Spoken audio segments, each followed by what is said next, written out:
That's 100.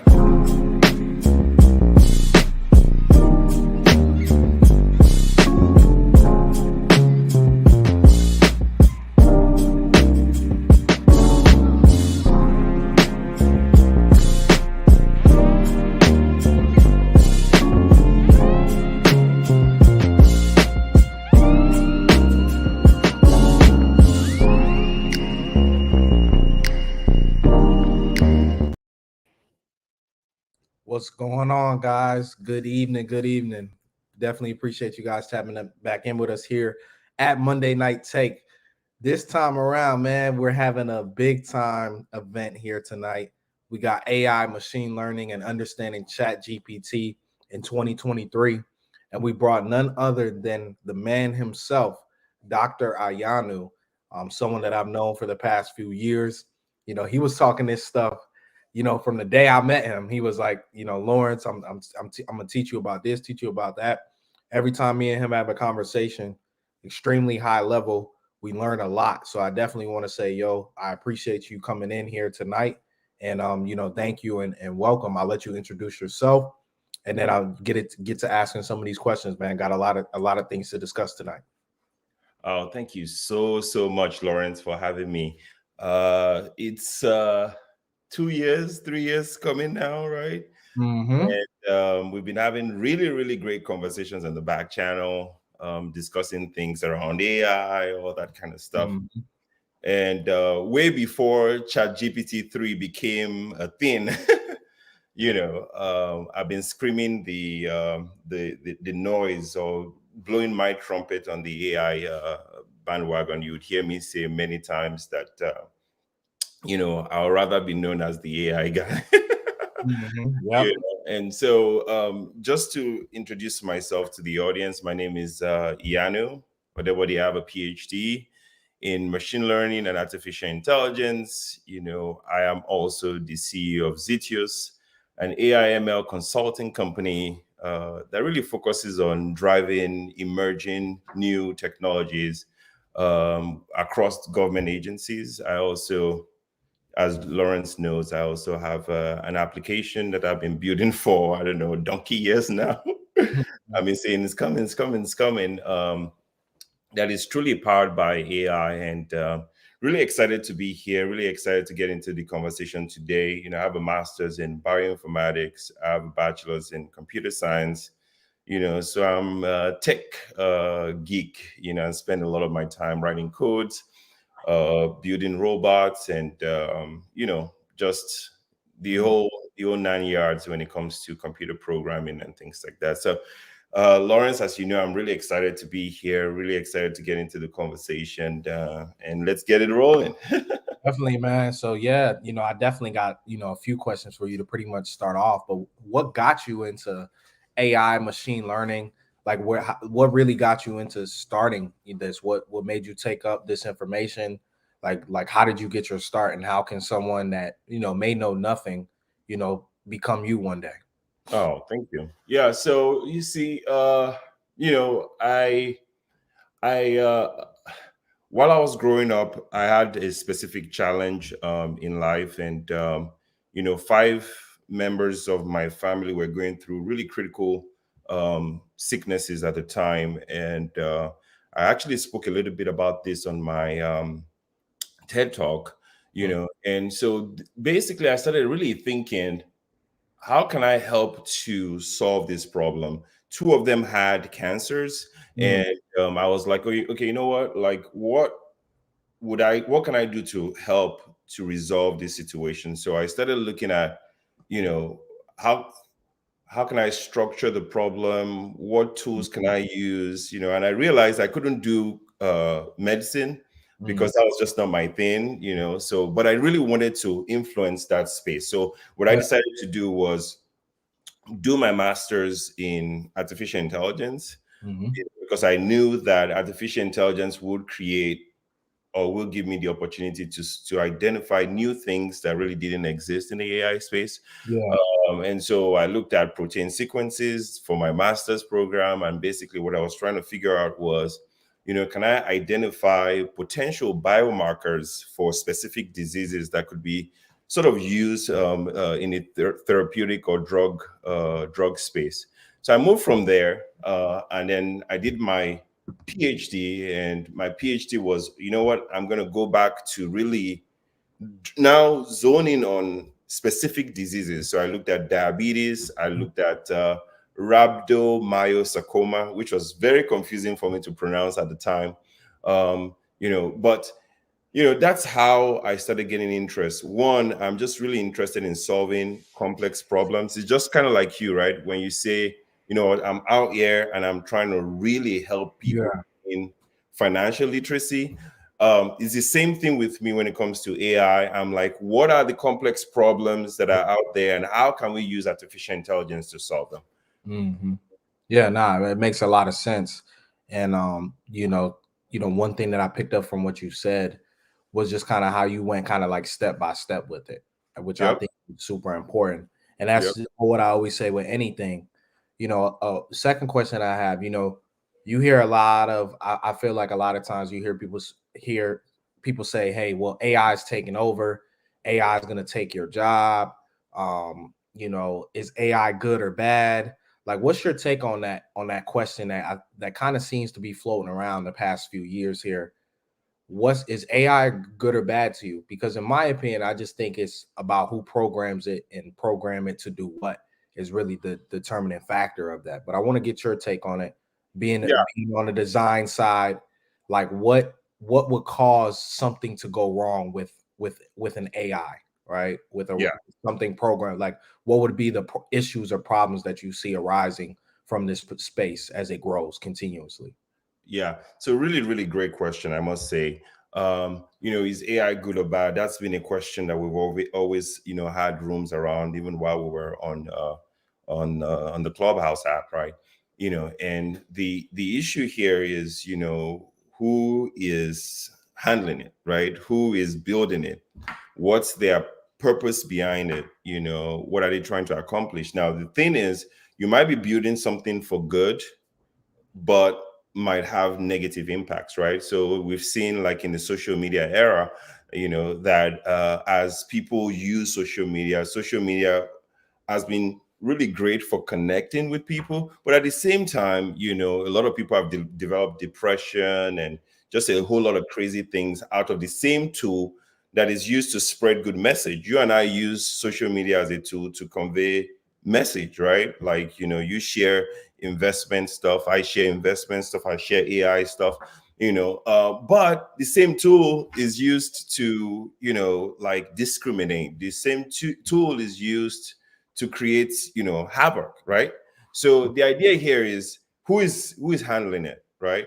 Mm, And AI has been used negatively, to your point, to cause a lot of harm. yeah, Also, AI has been used to create groundbreaking research in the health space, right? yeah, Even in the financial space, right? So the idea is who is handling it and how they're using it, and if we can get to the bottom of that, like, I think we can answer the question. Or, also, I think another good point you brought up is, would AI take our jobs? I think a lot of people are so worried about AI taking jobs, and hmm, I think it's possible, right? But at the same time, I look at AI as a tool that actually supports us getting work done. So you and I look at, like, Seeking Alpha or Simple Invest, right? Or Finvest to make decisions, right? Now you can go on ChatGPT 3, for example, and ask the exact same question that hmm, you would have had to search on Seeking Alpha and get the answer right on your fingertips, right? yeah, So it's really a supporting tool. I typically like to view it as a supporting tool. I believe that it has the potential to do some harm, and I think that's why the ethical spaces of AI is beginning to rise now around interpretability, transparency.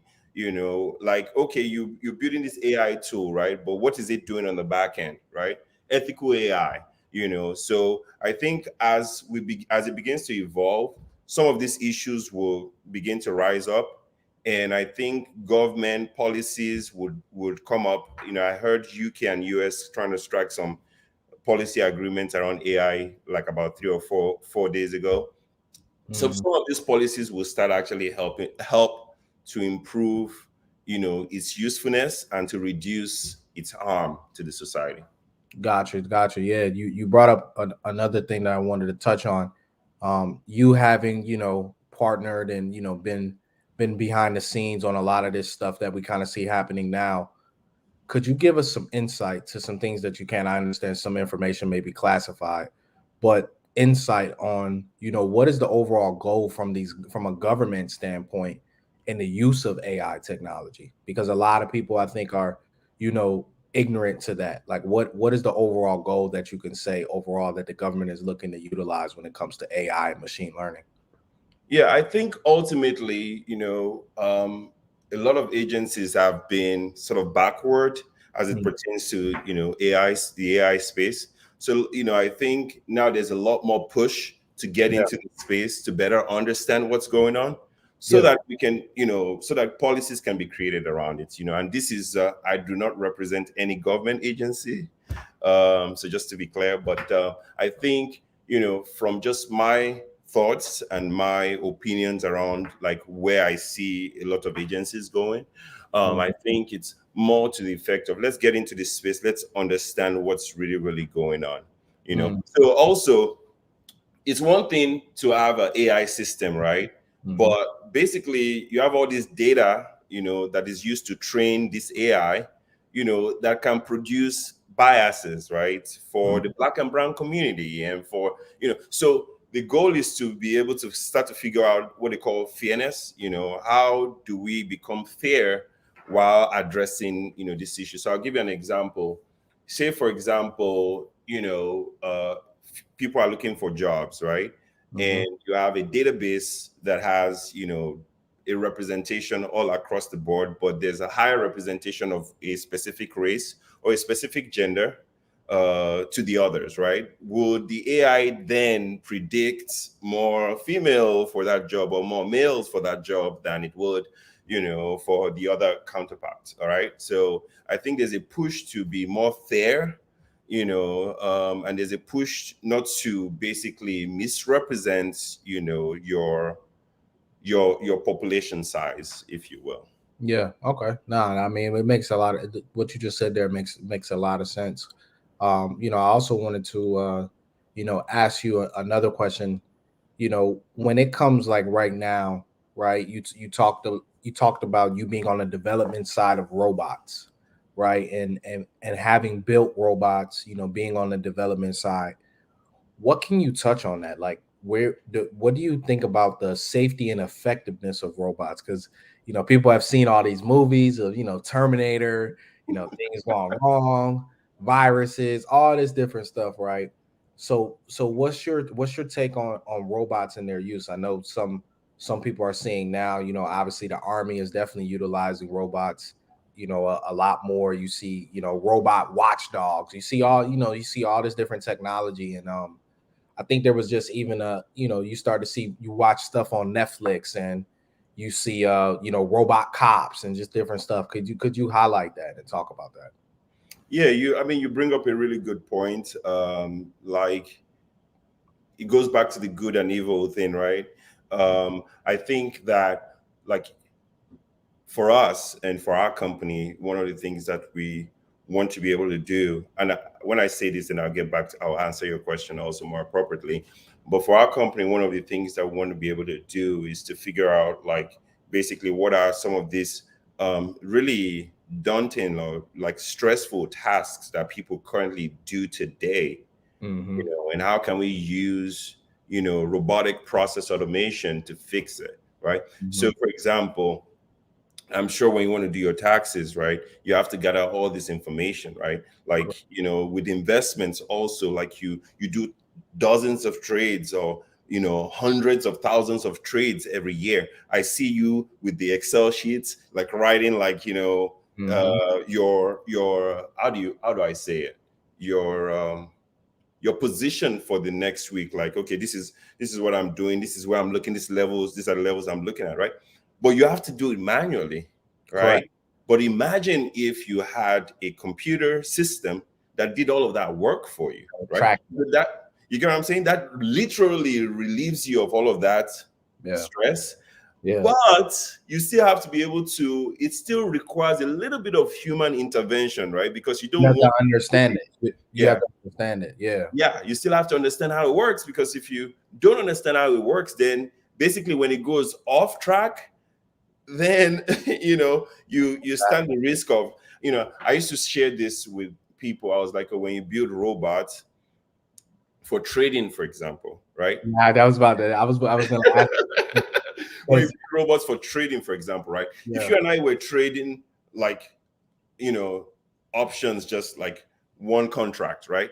Mhm. Still fine, right? But when you start trading like 1,000 contracts, right? Like some of those positions take some time to fill, Yeah, it's right? a So lot. if you, yeah, so you feel, so essentially the robot gets executed Mhm. when the first 100 or 500 gets filled, and then if you're not careful, the other, ones that are yet to execute might, Exactly. might just fail off, right? Or Mhm. might just go the wrong way. Why? Because it executed the first 100 or 200 contracts, but the other contracts are, basically waiting. When Mhm. they execute, you're already out of the trade. So Yeah. basically, it results in a loss.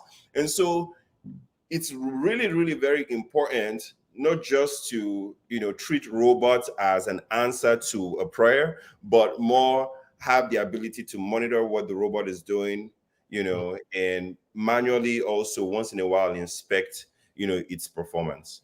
Yeah.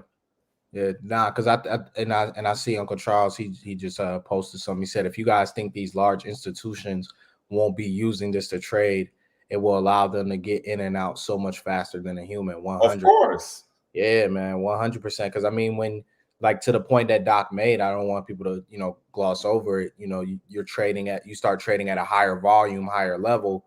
It takes time for those orders to fill. Even not even 1,000 contracts, even 100 contracts, Hundreds. Yep. even a Yep. hundred. So it's definitely key. What you just highlighted right there. And you talked a little bit about the bots, man. You got a lot of people, and I know you're gonna laugh about this. You got a lot of people that have claimed they have a bot that can make people money, bot this, bot that. Can we get some information to break this down? Because what is the likelihood of someone creating a successful trading bot? Because I've seen some people say, hey, I got this bot, and then it works on simulation, but then when it's time to actually perform, it doesn't work, bro. So uh, I mean, can we talk about that, and what's the process? First off, what's the process of them creating it? Because they try to make it seem like they did all of this and they put in all this work to create a bot, and then the bot doesn't perform. So for me, bro, I'm all with the AI and technology, but I don't. I'm not. But I'm not a fan of the bot stuff. So I yeah. want us to break that down. And I'm sure there's probably someone that's maybe watching this tonight that may have gotten by some of the bot people. So go Yeah, ahead. yeah. So you see, larger institutions have, like very, very smart people. Like I worked with a guy from TD Ameritrade the other, time, and I was asking him, I was having conversations with him about this while we're trying to create a streaming system for our application, right? Um, Here's the deal. A lot of big organizations have like cybersecurity experts, AWS developers, and all of these individuals that come together to really help to make sure that all the I's and T's are dotted, right? Mm-hmm. But a friend of mine reached out to me and told me, "Oh, you know what? I'm using LSTM. LSTM is a very popular machine learning approach. Long short-term memory is what it's called, and it's a machine learning approach that has the ability to memorize what's happened before. So if you think about that application in the stock market, Yeah. it should have the ability, in quote, right, to mimic what has happened previously before, and probably gain some intelligence from it, and then use that to feed off of what might be happening in the future. Well, the long and short of it is I asked him, okay, you know what, let's what did they test it on? And he said, well, they tested it on, I've forgotten the name of the specific ticker. He said they tested it on. I said, well, I think you should get that GitLab code and test it on other tickers and see what the performance looks like. Then he started testing it on all the other tickers, and psh, right, why? Because essentially you can just go. Are you there, Lawrence? I may have lost you.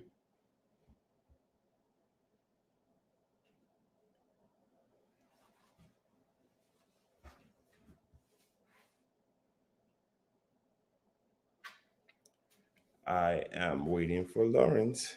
I think he'll be joining us anytime soon. Hang tight.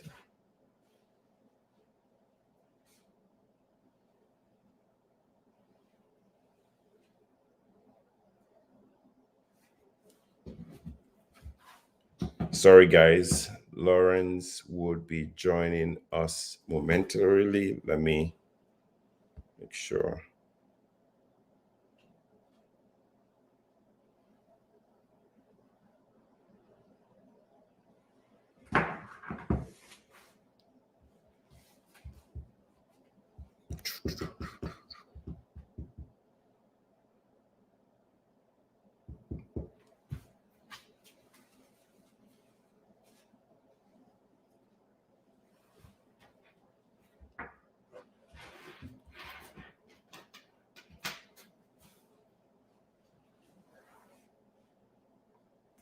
Hang tight, everyone. Still waiting for Lawrence to join. There you go. There I go. Yeah, I'm not sure what happened, man. I got No worries at all. So yeah, the bots got me. yeah, I know, right? They ain't like that. Go ahead. So, I would just encourage people to be very careful about, what they use for like trading as it pertains to bot. I would recommend people to actually learn how to trade manually, like actually do the stuff yourself. Yeah. Understand your strategy very, very well before you start using a bot that you do not understand how the individual who programmed it did it. It might work for X ticker, but it might not necessarily work for Y ticker. It might work in this specific situation and circumstances, but it wouldn't necessarily work in other circumstances. So it's really, really important to understand. As a matter of fact, I have found that at least 85% of the bot out there do not work.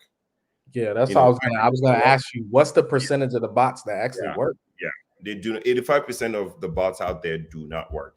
And so some will work for a season and then it would stop, right? A guy told me how, he was working for an institution, and it worked for a period of, I think he said for a period of 3 weeks, but the investment they were putting in was like $1 million. What they were getting in profit was like $20,000, which just did not make any sense to me. So I think it's really, really important that you understand whatever system you're choosing to use, understand how it works before you go for it. But bots would swallow your money if you don't know what you're doing. Got you. Nah, definitely. So I want to keep the conversation going. Yeah. For you, what's some good AI robotic companies that you're looking at right now, maybe from a longer term investment standpoint? Obviously, you being in the space, you kind of understand things a little bit deeper. But what's some good names out there that you think will be on the radar the next few years? I got your list, Lawrence. Perfect. We need that list. Lawrence's most favorite stock. Well, I don't know if it's still your favorite now, but it's Nvidia. Well, Nvidia and Tesla, those are like my Nvidia. Yeah. So Nvidia, like their cameras and stuff are being used for like self-driving cars and things like that. Mm-hmm. So Nvidia, really, really good, really, really good choice. I use an Nvidia developer kit, and I've used Nvidia to build robots. When I say robots, like actual, robots, and stuff like that. So Nvidia, Amazon, right? Amazon is a really great company because they're using AI for personalized recommendations and things like that. A majority of their tools, as a matter of fact, a lot of people don't know that Amazon Web Services was funded by CBER, right? Which means like they really, really invested in research and development, Mhm. and they're consistently looking at how to drive, innovation from an AI standpoint. Yeah, And not just that, they're also acquiring a lot of companies in the process as well.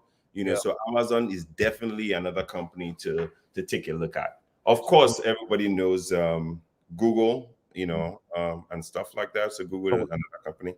You said what's what? your take on, you're hearing people talk about, well, Chat GPT is going to take out Google. What's your take on that argument? I don't. Uh, So it's a very interesting argument, Lawrence. Like, that tool is so powerful, quite frankly, right? Like, if you like, there's just absolutely nothing you cannot, ask it. But I'll but here's the thing that I think, right? Like Facebook, Google, all Mhm, these other companies, they have their Chat GPT 3 alternatives. Like mhm, if you went on Organ Faces is an open source library for AI tools and stuff like that. You would see Roberta, Bert, like a whole bunch of these companies are currently invested in the language model space. mhm. So I think at the end of the day, like ChatGPT 3 solves the problem of being able to get our answers, our questions answered directly, and Do you think that it makes people lazy? Because that's an argument that some people are saying, that it made that is, well, obviously people, because first, here's the thing, right? You know, when you take a look at literacy rates for kids, it's dropped tremendously. yeah, So we have a lot of people who were kids, like even my age, that are really growing up because of things being able to be easily read to you via Audible, things, just kind of being right online, that people don't have those skills that a lot of older people had, that were really vital to your development as a young individual entering the workforce. What's your thoughts on that? Because you have yeah, a lot of people that are like, I'm at work using Chat GPT. Chat GPT, Chat GPT writes my emails. Chat GPT does this. Chat GPT does that. So I ain't got to do that anymore. And I see what I see happening right now is a lot of people are becoming codependent, onto pretty much, Chat GPT. And I think it's dangerous, right? If a lot of yeah, people become codependent onto it, and to your point, don't understand, really necessarily how to use it, but then they're just using it and using it and using it. And I think you've seen that, in these different shows and movies where the AI starts to rebel. The AI rebels because humans abuse it. It's not that it initially rebels. No, it rebels once humans start to abuse it. So can we talk about proper practices when it comes to AI, and how to make sure that when you're utilizing it, you're respecting it? right, right. So to your point, to answer the first question, I think ChatGPT 3 might have a high possibility of replacing Google in the sense that people will be more codependent on, Mm-hmm, a platform that basically answers their question directly. mm-hmm, And to answer your question now, like students can basically go online and ask ChatGPT 3 to answer their essay questions, right? yeah. So there's a danger there.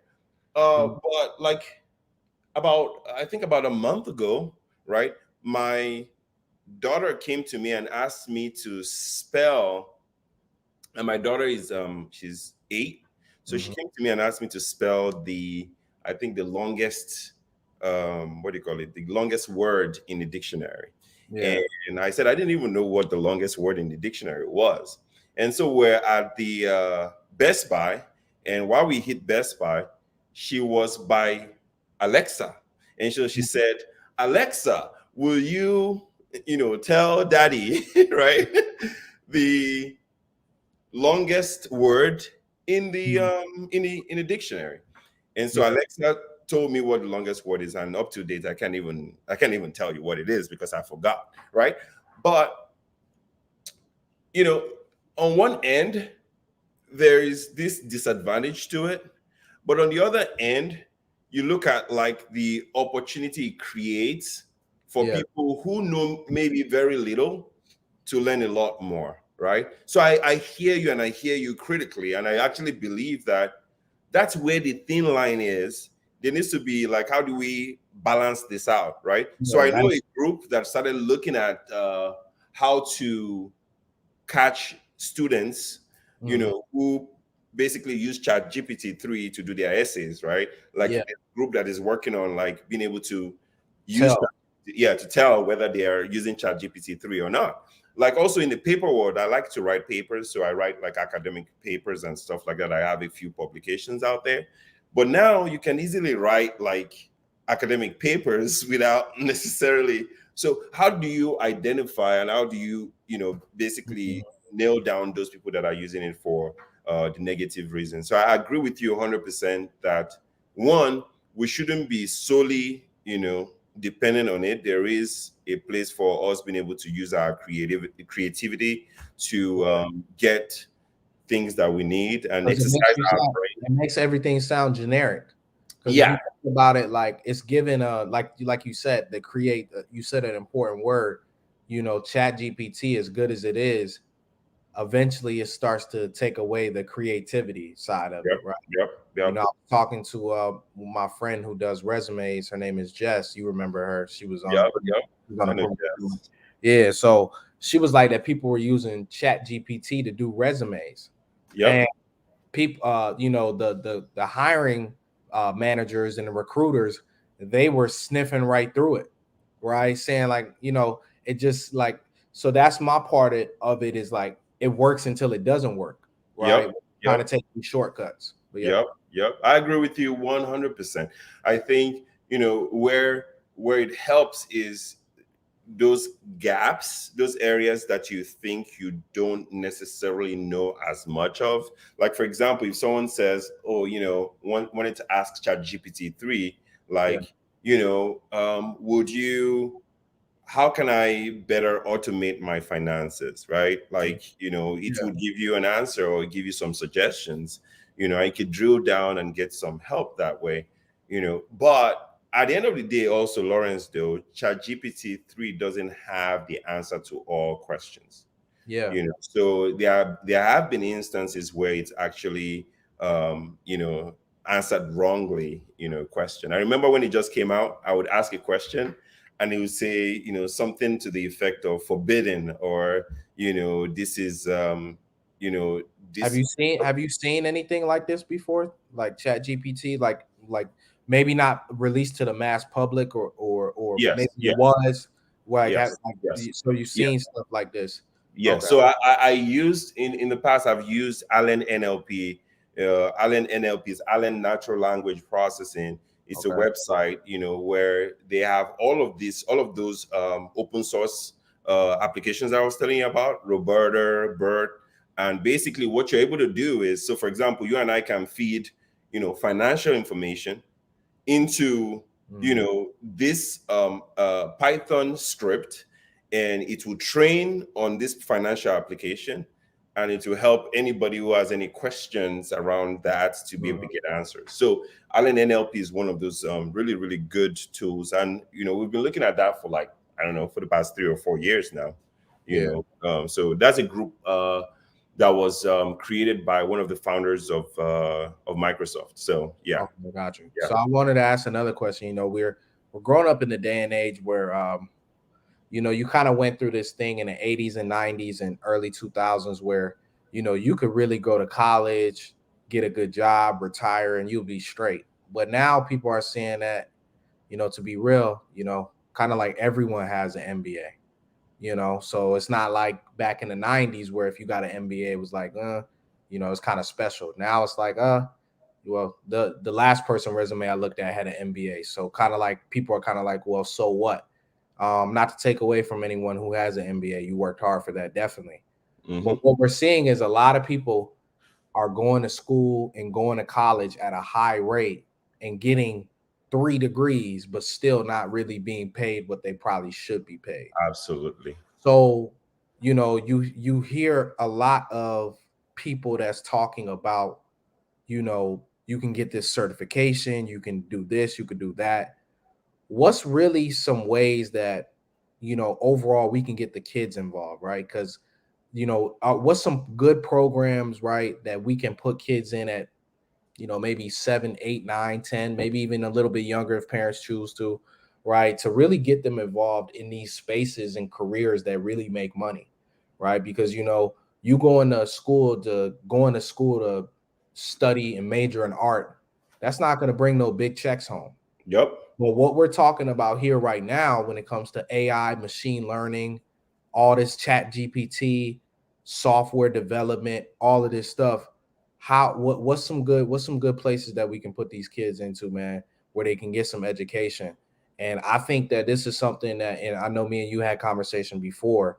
I really believe that if we not only take this investment information, but also this, like some people just don't even know that you Yep. can get, like, they don't even know that Dr. Iyanu exists and the Yep. things that you've done and been able to accomplish.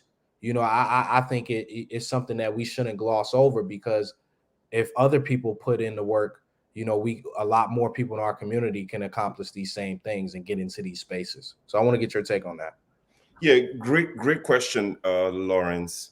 You have been avid public voice, Yeah. when it comes to financial literacy, right? Like you wear that like it's you.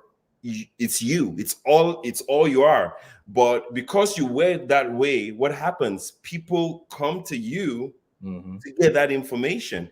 And I Yeah. think what we really need to do is to prepare our kids to be able to be that passionate Mm. about what it is that they're doing.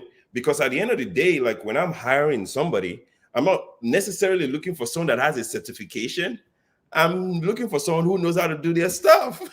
Yeah, exactly. You see what Exactly. I'm saying? And so, to your point, I think it's critical to one, and we talk about this a lot, you know, do things around your kids that get them inspired, Yeah. right? So they see, well, that is like going after finances. That is literally going after, like, my kids know that I'm here right now having a conversation on ChatGPT 3 AI and future of Mhm. investing, right? Yeah. And they're going to ask me questions. So what does that even mean? Yeah. How can I connect with that? How can I do this? How can I do that? So some of the great programs, it would be the STEM programs. Is always a STEM program very close to you, so make sure to enroll your kids in a STEM program, right? Mm.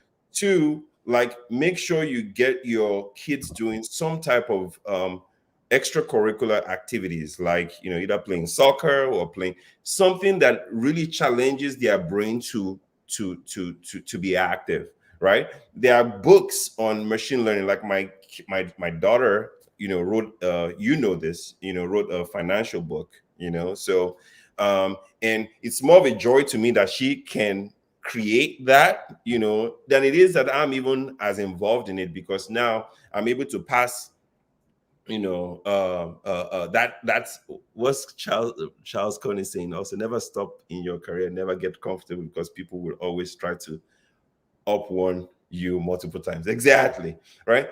So it's time now for us to begin to place our kids in places where they could actually learn, where they could actually see what's going on. I take my kids to like Right Pad, where they see like the museum, the Air Force, and Yeah. the kind of planes that are being made, who made them, when they made them, right? And stuff like that. I get them involved in how are cars made, like what are the things that bring cars together, what makes them happen. My daughter started saying she wanted to learn calculus. I bought her a book, a comic book on calculus, where she can learn. So I think, one, there's a ton of resources out there in terms of books, Yeah. that I can share. So that's one. Get them connected with financial books, financial literacy books. Yeah. Two is find a STEM program. There's a STEM Yeah. program around you. Also, take them to YMCA. There's a lot of programs in YMCA that are being created right now. I was having a conversation. I think I told you this while we're talking on the side, right? That like YMCA in Cincinnati had a program where they taught people how to, trade and invest. Mm. And guess what, Lawrence? Invested $400 or $500 to each of those students that came for the class. Guess how many people used the money? None. None. None of them. Right? Wow. So it's really critical that the foundation.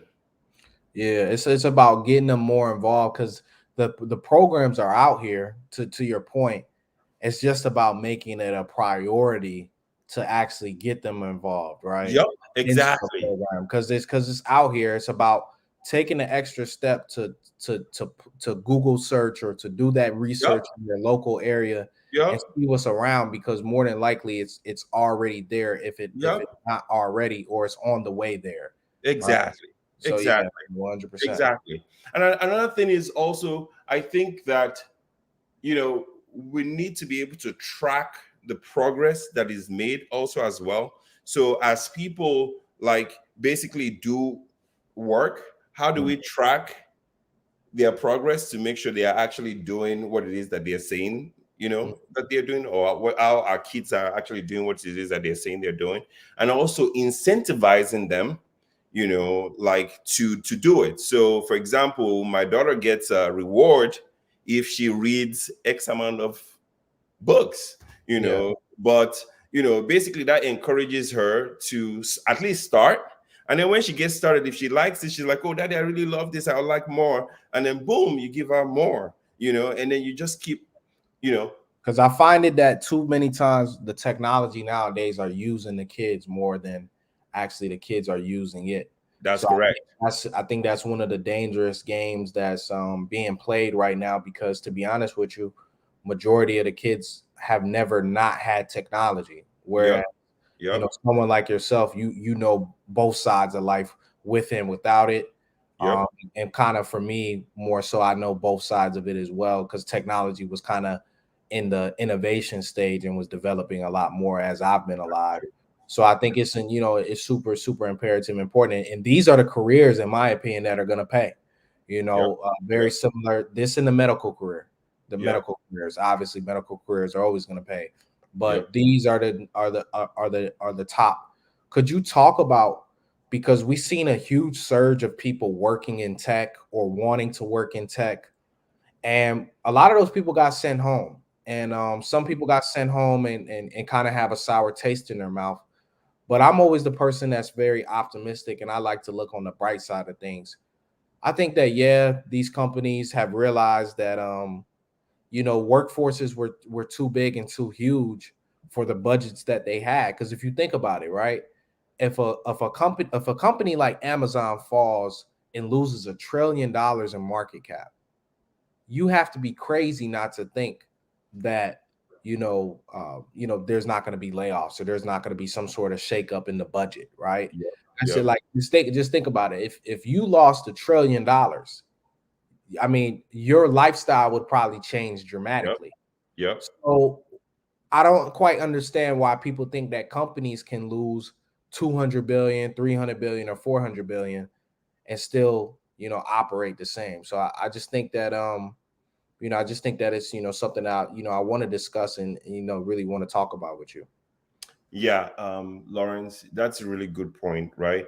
Because when those layoffs started happening, I had a conversation with a friend, right? Mhm, And he was telling me, was like, a lot of these companies have overhired, right? Like mhm, they were just basically, when you invest in a technology company that basically hasn't built anything, they just sent you, you just got a like a PowerPoint or mhm. a deck, that explains what they're going to do. You are basically investing in a dream, right?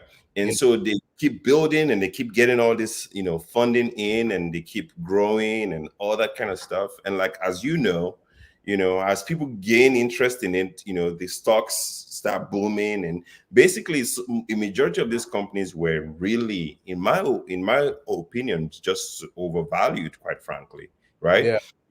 So like, I think that it was really, really good that this happened, because it actually helped to show what the true reality is, and people can actually now see for themselves, right? Like, basically, this is what I'm investing in. Or maybe even the layoffs and all of that, created an opportunity, right, for people Yeah. to then go into something that actually has a bigger future, right? So I think it's really, really, for those that lost their job, I'm so Yeah. sorry that really, really happened.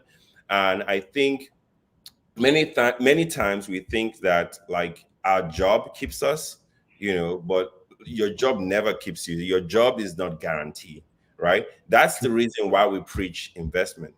Yeah. Yep. That's Mark, hi Mark. So that's the reason why we teach investment. That's a way of, like, basically getting involved from a passive standpoint. While you're doing all the stuff you're doing, take out a piece of it and put it in an investment, because you never know. Like, you'll be done with work, but then you still have that cash waiting. Yeah, nah, 100%. Because that was a question that I was getting a lot. People asking, "Hey, is AI?" Going back to that point. I just think overall companies, like you said, one is budget, but also companies realizing that certain careers may not be as necessary as other careers. Hmm. When it comes to, because of the technology side, and not just AI, but just overall their total landscape, as a company. So I definitely wanted to, ask you that. But Um, also, but Lawrence, AI, and I'm going to say this because it's important for people to hear this. AI is going to disrupt a majority of the companies that we see today. mhm, Yeah. And it's really, really important for people to pay attention to what AI is doing, what it's capable of doing, and what companies are getting ahead of it, making sure that because the future is. everything that we're talking about, right? When we think about it, is whether it's smart cities, whether it's blockchain technology, whether it's Tesla and self-driving vehicles, right? All of that changes the game and the Yep. narratives. Yep. Solar energy, Yep. uh, the development of higher secured apps, Yep. banking, especially banking. I think banking, Oh yeah. digital banking, It's right? yep. Soon there won't be tellers. The Yep. teller, the teller, Exactly. the teller. So, but a lot of this stuff didn't just happen, like, let's just say in 2022 or 2023, right? This stuff has been in the development, and you could speak to it for past probably my whole life. I'm Yeah. 23. Yeah. My whole life, this Yeah. stuff has been in the even before. Yeah. So, My PhD, my master's dissertation was in AI, right? And this was like 11, 12 years ago. Do you mm, understand what I'm saying? yeah. Like, and we're talking about the exact same thing we're talking about now. Like, I have a ton of papers online, Google it, you'd see it, right? And it's all on AI and all of that kind of stuff. So within the past 6 months, it's just gone like, whoo, and everybody's, screaming and talking about it. But this has been happening for over a decade. You get what I'm saying? So my thing is, I'm always thinking ahead. Yeah. So okay, AI is now, but what's going to happen after? Mm, What's next? yeah. What is going to be the build up from the tools that we are seeing, happen now, and what industries should we be positioning ourselves to go into based off of where we see that future going. So I think that's where my headspace is. I've left the AI bandwagon. I'm like, okay, you know what? What's coming next? Like, Mhm. what are we going to be able to use these data sets to be able to do? I'm looking at correlations that exist between one industry and the other. Like, how would something happening in this industry impact this other industry to create this catalytic effect? And what would that look like? What systems would need to be built to be able to make that happen? You're talking about sensors, right? In your petrol stations, how are we going to use tools or sensors to be able to predict things that we never were able to predict before. Yeah, You know. what was that what was that movie? It was Eagle Eye. Hmm. Where Hmm. where have you seen that movie? No, no, but tell me Okay. about it. Yeah. So Eagle Eye, so it was basically like it was this central AI system that was pretty much located in DC. It was a headquarters. But this AI was able to predict like traffic accidents, Yep. right? It was Yep. able to predict like just a bunch of stuff. Yep. So it just always kind of knew everything that was happening all the time. Yep. Eagle Eye, Exactly. and it was kind and it was made. I forgot what year it came out. It might have been about maybe 8 years ago, 7, 8 years ago, if I remember. But it was something that opened my eye, really to just artificial intelligence. And Yep. there's some dangers to it, but there's also some huge use cases to it. Yep. My first encounter with, I won't say first, but my first kind of wearisome was when I watched Terminator 3 Rise of the Machines. It came out in 2003, and that was when John Connor was locked in the bunker and the bombs dropped and Skynet took over.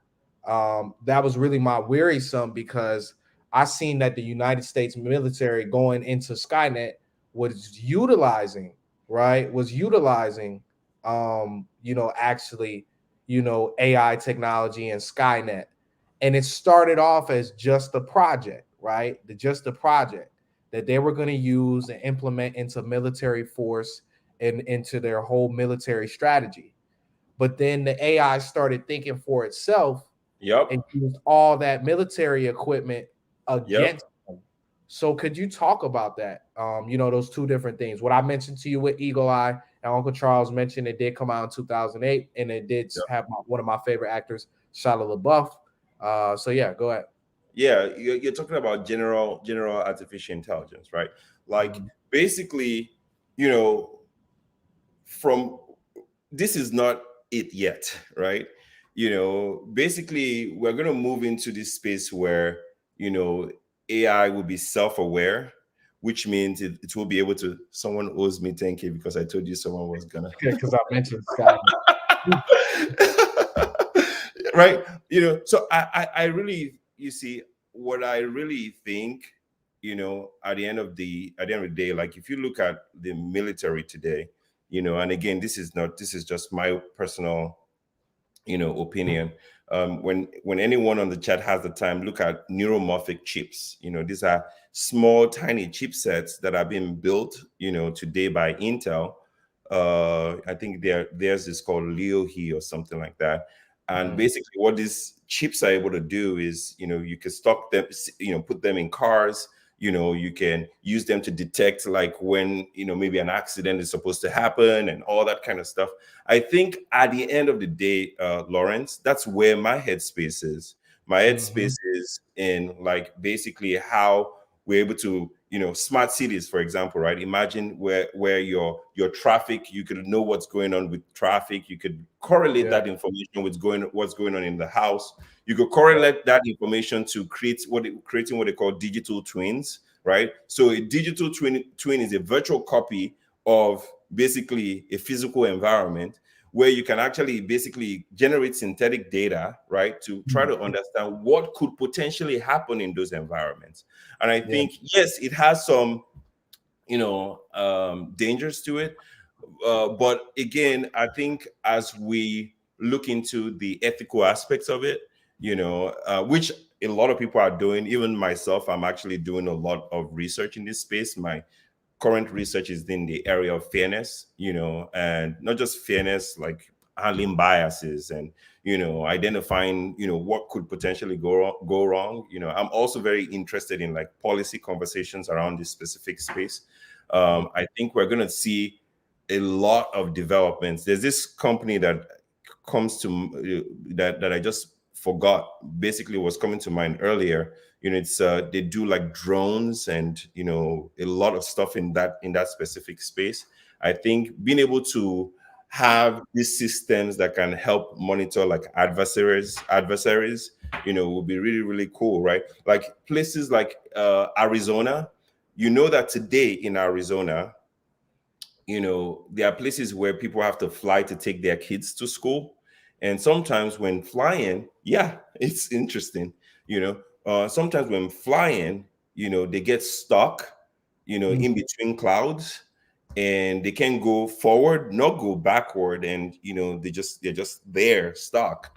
And a lot of people have lost their lives, through those kind of, incidences, right? So imagine having an AI that like it's out there Can picking predict that stuff. weather to predict what might happen. So those are the things that really, really get me really excited, because that's where like, we're actually saving lives, we're Yeah, improving. I think about that the same thing, like traffic control, right? Yep, That's why yep, I like Tesla a lot because I think it will I'm not saying that, but I think it will help minimize the amount of accidents that we see on the road, correct, crashes. Like you think about how many fatal accidents we have, correct, on a day-to-day, month-to-month, year-to-year basis, and it's correct, crazy. correct. So if we're able to, if this technology is able to really help in that aspect, like I said, I really like it. So I think that overall, investing in whether it's cybersecurity, Yep, machine learning, yep, AI, and not just from an investment standpoint of your dollars, but I'm intrigued to really learn this stuff a lot more too. Because to be real with you, growing up, they didn't always, you didn't have the coding classes and different things yeah, always readily available. There yeah. was in certain areas, yes, but not every area. So I think that, in my opinion, every adult right now should probably go take some sort of coding, even if you don't plan to go into the space, be working a job or whatever. But knowing how to do these things, I think is going to really add some advantages to you, because this is really the way the world is moving. And I think the more that you understand this, the better that you can build. Yep. So we got a couple seconds and here left. I wanted to allow you to give some closing remarks, give some people some tips, some notes to pretty much close us out, things that they can go and tangibly do. And we look forward to having you back here again, man. Oh yeah. An hour is just not enough with the doc, man. So definitely go ahead. First of all, Lawrence, thank you so much for the opportunity to come on here. And thanks to the Come Up series. And I see Mark, thank you guys so much for having me here. Thanks for it. I don't take that for granted at all. Two, anywhere I get the opportunity to share my experience, my hope is that it challenges someone and encourages someone to push the limits, right? So I always say, if I can do it, you can do it as well. Like basically, I started, with no access to computers, right? I grew up in the in Africa, in Nigeria to be specific, and I had no access to computers. My first computer exam was a disaster. Wow. And so basically going from there to saying like, I'm really like, my scores made me more curious about like, how do I become better? How do I grow? That kind of a thing. So I want to encourage everyone to like, just start. Like, you don't necessarily need to be In a perfect position. yeah, exactly. Just all you need is motivation. Just be motivated to do it. And also, if you're interested in like learning how to code or all that kind of stuff, feel free to reach out. I have like resources for people that are outside of America that are listening. I have some partnerships outside where you can actually get some courses for free. So feel free to reach out. You could connect with Lawrence. So Lawrence would always, get with me, and stuff like that. With regards to companies, I think that it's really important to really study where AI is going and use that to inform where basically these companies will be going. So Microsoft, another one to look into, they are building this HoloLens mixed reality devices, and these mixed reality devices are going to create an abundance of applications, right? Applications in education, applications all across. So HoloLens, do your research on it, and figure out like how it works, where it's going, how it might be important for the future, because MR, VR, AR, all of that spaces will really evolve Yeah, over. virtual reality, I think is going to be huge. Like, it's crazy because, I used to watch this show like when I was, it came out in 2003. I was like 4, and the show Mhm. was called Code Lyoko. And it Mm. was basically where, you had some teenage kids, they went to boarding school, but then they found this factory and they were able to go into a virtual world, right? And so think about that in 2003 Yep. compared to now in 2023. You're talking about 20 years ago, and now people are actually able to go in a virtual world and play games and fight and whatever, right? So it's Yep. just, Yep. it's just Imagine doing an excursion in Singapore with a friend, right? Like basically you guys are in, the mixed reality or virtual yeah, reality world, goggles. but Yeah, you guys are literally walking the streets of Singapore together. It's just exactly. crazy. It's mind blowing. So Yep. the adoption of it is it's pretty in its early stages, but this is the future. Like basically this is the future. And a lot of those AI tools are going to be integrated into a bunch of these devices, and there's going to be a huge, huge, huge possibility there. So, Definitely, you man. know, that's all I got. Thank you so much again for having me. I really appreciate you. Yep. Nah, definitely, man. We want to thank you, bro. We appreciate you coming on. Where can people drop your Instagram and your anything that you want to drop, your Twitter? Yeah, drop that info so people can go ahead and follow you, connect with you, and as well as your LinkedIn. A lot of people were asking about how they can connect with you on LinkedIn. Yeah, So yep, let me drop that real quick. Uh, yep. I'll allow you to drop that. And while Doc does that and wraps up, this is pretty much the last episode of January. So shout out to Doc for coming on. February, we're gonna have some exciting guests on as well. And then also February, we're actually I'll actually be outside again on a Black History Month tour, coming to some of you guys cities. All of these classes are completely free. Philadelphia, we're coming. DC, we're coming back. Detroit, what up though, we're coming back. And then NYC will be in Brooklyn for a couple days. So excited, definitely excited. Make sure you guys follow Doc. Make sure you guys tune in tomorrow for Mark's show. And we got some more people coming here to the Come Up series to offer you pretty much value.